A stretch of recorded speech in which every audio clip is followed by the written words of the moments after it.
Stop for a moment. Answer honestly. Why are you having trouble focusing now? Why does starting something feel heavy? Why do you have dreams but no energy to chase them? Maybe it's not about being lazy. It's not about you lacking discipline. Maybe your brain has been damaged and you never realized when it happened. Part 1. You are not weak, you are overstimulated.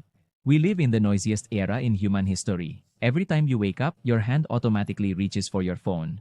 Haven't brushed your teeth, already scrolling. Not fully awake, already flooded with information. Short videos, notifications, other people's drama, negative news, funny content, angry content, motivational content, show-off content. Your brain never rests. The problem isn't that you lack potential. The problem is your dopamine system is messed up. In the past, humans felt joy after effort. Hunting, building, learning, practicing. Now you get pleasure just from one swipe, and your brain learns quickly. It says, why bother with hard work? Here's something instant. So what happens in the end? Normal things start to feel boring. Learning feels heavy. Work feels torturous. Reading a book for 10 minutes already makes you restless. Yet, you used to be able to. This is not a decline in ability, it's a decline in tolerance for the process. But part 2, why do you always procrastinate? You say, later, start tomorrow, wait for a good mood. But that mood never comes because your brain is used to high stimulation. When you sit down to work on something with no immediate results, your brain panics. It doesn't get a quick reward. He doesn't get instant validation. He doesn't get the sensation. Finally, he looks for an escape. Opens Instagram. Open TikTok. Check chat. Look at notifications. Not because you're not serious, but because your nervous system has been trained to escape discomfort. And most dangerously, you start blaming yourself. I'm really inconsistent. I'm really lazy. I don't have a strong mentality. When in fact, it's not your identity that's broken. What is broken are the habits you repeat every day. Warning sign 2, part 3. Signs that your brain is overloaded with distraction toxins. Try checking this. You can stand waiting 5 minutes without checking your phone. You often open apps without realizing why. You feel tired even though you haven't done heavy work. You find it hard to enjoy simple things. You want quick results without enduring the process. If 3 or more feel relatable, this is not a coincidence. This is the effect of long-term overstimulation. A brain that is too often given instant dopamine will lose its sensitivity. This means normal things feel bland. Hard work feels painful. The process feels boring. And you live in a cycle. Stress, seek distraction, feel relieved for a moment, regret, repeat. Light bulb part 4. The good news is the brain can be reshaped.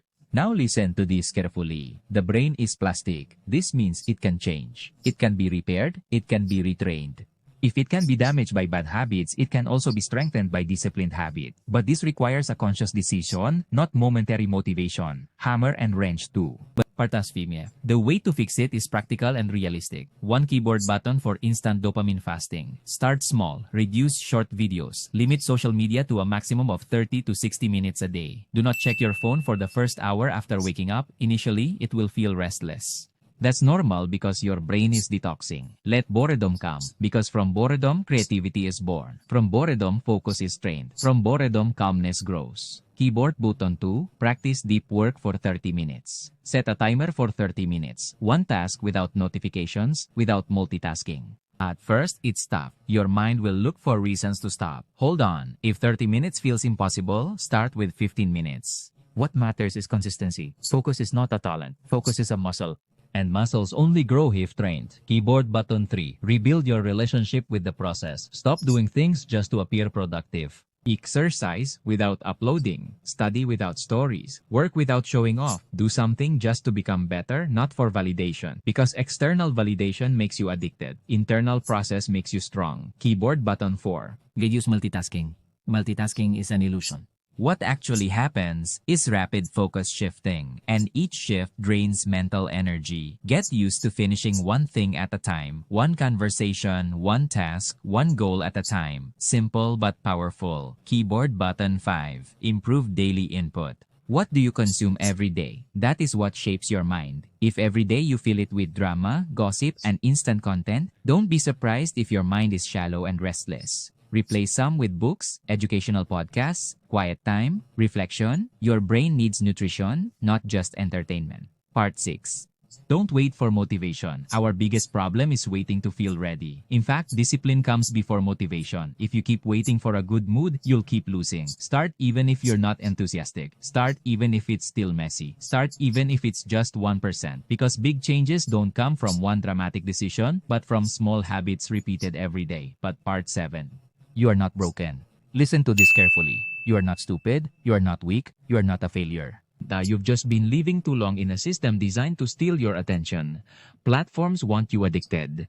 The algorithm wants you to keep scrolling. The longer you stay on the screen, the more profit they make. But the longer you stay there, the more you lose control over your life. The question now is not, why am I like this? But, do I want to keep being like this? If today you realize your brain is tired, that's not the end. It's a turning point. Because awareness is the first step to change. Start small. Reduce distractions, train focus, build discipline.